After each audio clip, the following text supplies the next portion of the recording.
Eleana's hands were shaking again. It happened every time life asked her to step forward. Every time the world whispered, "Try," her heart shouted, "Don't."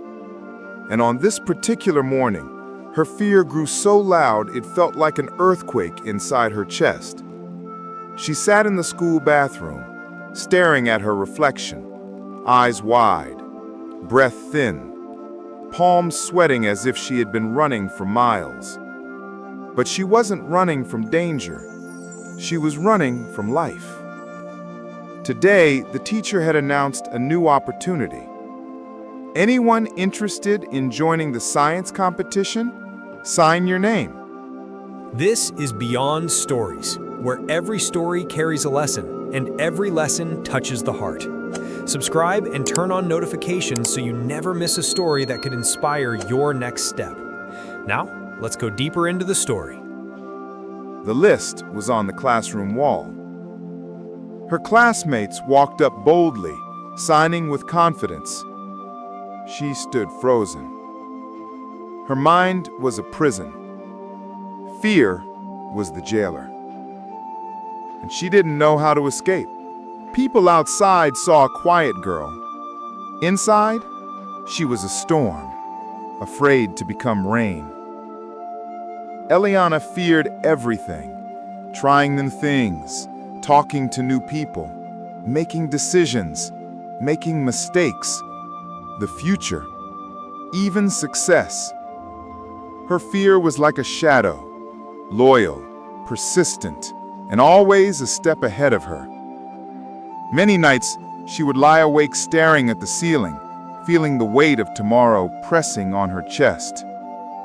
She had heard philosophers say, "We suffer more in imagination than in reality." But her imagination was so loud that reality never stood a chance. At home, her room was filled with unfinished ideas, half-written stories, sketches with erased corners, science kits unopened, dreams abandoned before they even became thoughts. Her mother once said, "Baby, why don't you try?" But Eleana only shook her head. "I'm scared." One afternoon, everything changed. She was walking home from school when heavy clouds rolled in, dark as old secrets. A storm broke loose, wind, rain, thunder roaring across the sky.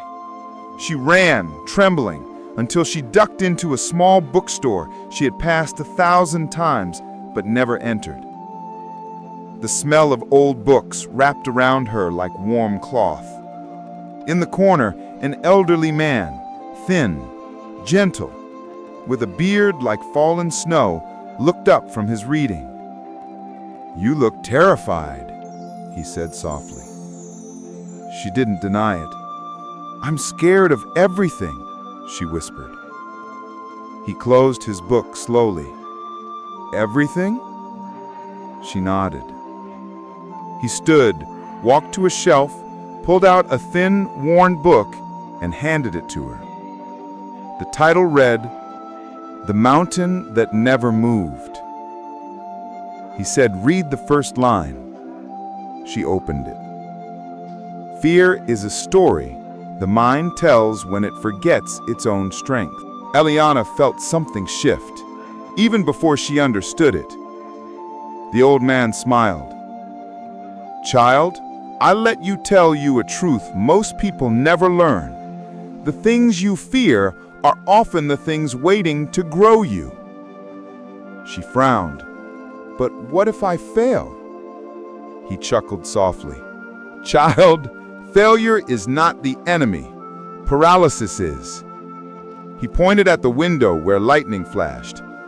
"You ran in here because the storm scared you. But look outside. People are walking through it. Fear didn't disappear. They just didn't obey it." That line hit her heart like a bell. They just didn't obey it. For years, she had treated fear like a ruler instead of a voice. She thought fear was a warning, but it was often just a worry wearing a loud costume. The old man continued, "You don't need to be fearless. Just fear less, a little less today than yesterday. That night, Eleana lay awake again, but this time, something felt different. The storm outside had quieted, but inside her, something new was rising. Courage, small, but glowing like a candle in the dark. The next morning at school, her legs still felt weak. Her heart still fluttered like a trapped bird, but she walked toward the paper on the wall. She hesitated. Her hand shook. Fear whispered its old song. But she remembered the old man's voice. Fear is a story. So she picked up the pen and signed her name. It was messy, crooked, small, but it was hers. In the following weeks, she worked hard on her science project. There were moments she almost quit, moments she cried, moments fear tried to drag her back into the prison of what-ifs. But every time she whispered, "Fear is just a story, and I can rewrite it." On the day of the competition, Eleana stood on stage, not fearless, but braver than she had ever been. When she presented her project, her voice was soft at first, then steadier, then warm. She didn't win first place. She didn't need to. What she won was far greater. A life no longer ruled by fear. Years later, Eleana would tell people, "I used to be afraid of everything, until I learned that fear is a liar with a loud voice. The moment you stop obeying it, you start living."